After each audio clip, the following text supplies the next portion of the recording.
どうも JMK ライドのファルコンです。フリースケートの練習方法やコツなどを教えてます。今回はストンプの練習方法について説明したいと思います。ストンプとは空中に浮いているデッキを足で踏む、もしくは手で持っているデッキを離して足で踏むっていう動作になります。じゃあこのストンプどういう時に使うかというと、自走のスタートする時に使えたり、トリックをする際に使ったり、フリンガーというようなアイテムを使ったり、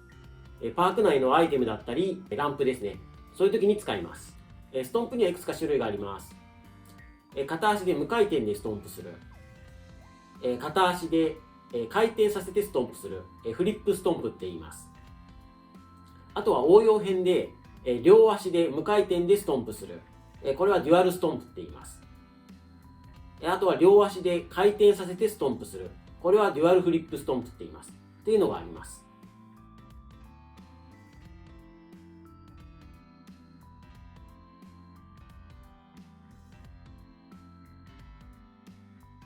今回は基礎というところで、片足のストンプとフリップストンプについて説明していきます。ストンプってデッキを踏むだけだから簡単じゃないって思う方もいるかもしれないんですけれども、デッキを足元に投げる投げ方であったりとか、デッキを踏むタイミングであったりとか、実際やってみると分かるんですけれども、確実に成功させるためにはそれなりにコツが必要になります。じゃあまずは無回転のストンプのやり方について説明していきたいと思います。最初片足のデッキだけ使います。このデッキを使ってデッキの持ち方、離し方、あとはストンプの仕方について覚えていきましょう。まずデッキの持ち方です。タイヤを進行方向に向けてまっすぐにしてください。でその状態でデッキの中心部、ちょうどここの角っこですね、ここの部分をなるべく深く持つようにデッキを持ってみてください。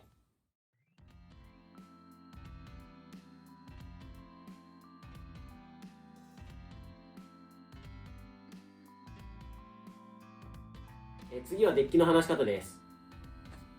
デッキを持った状態でこのまま離してしまうとデッキの落下速度が速いので足を踏むタイミングが間に合わなくなります。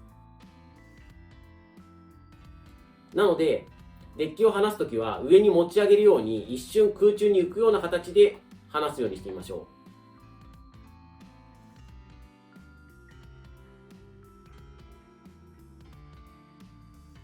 う。あとはデッキの面が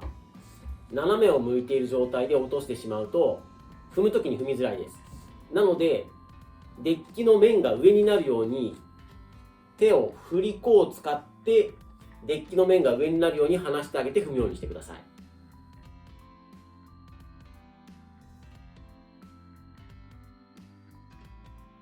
い。続いてデッキの踏み方です。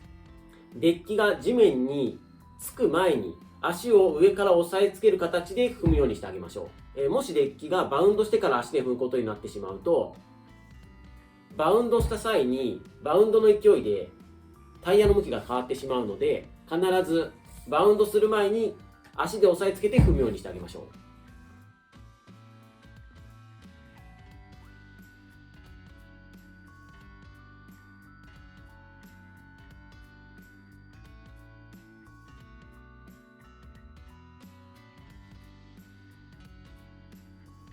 ここまで来たらストンプはきれいにできるようになっていると思うので、スタートする際にストンプしてスタートできるようにしてみてみましょ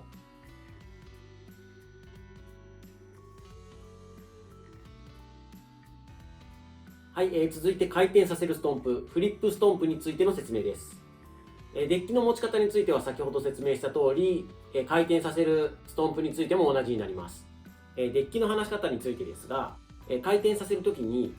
デッキを斜め下に引っ張るような形で回転させてしまうと、地面に接するまでの時間が短いのでストンプが間に合わなくなります。デッキを回転させるときにもストンプが間に合うように滞空時間を少し長くしてあげる必要があります。なのでデッキの面を上にして持ち上げるように回転させるようにしてみましょう。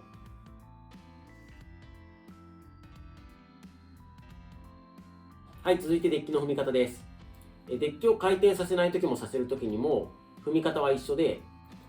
デッキが地面にバウンドする前に空中で足を乗せて押さえつけるように踏んであげるのが必要です。デッキを回転させる場合は、デッキが1回転してちょうど地面につくようにするのではなく、デッキが1回転回ったタイミングを見計らって空中で足を上から押さえつけるような形でストンプするようにしてあげてください。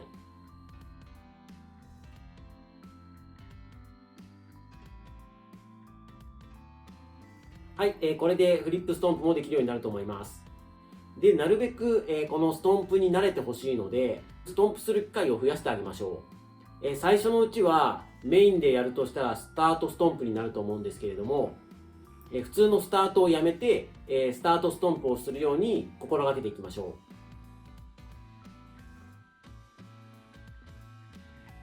う。あとは前足も後ろ足もどちらもストンプできるようにしておくと、今後は遊びの幅が広がりますので、両方チャレンジしてみてください。はい、今回の説明はこれで以上になります。また見てください。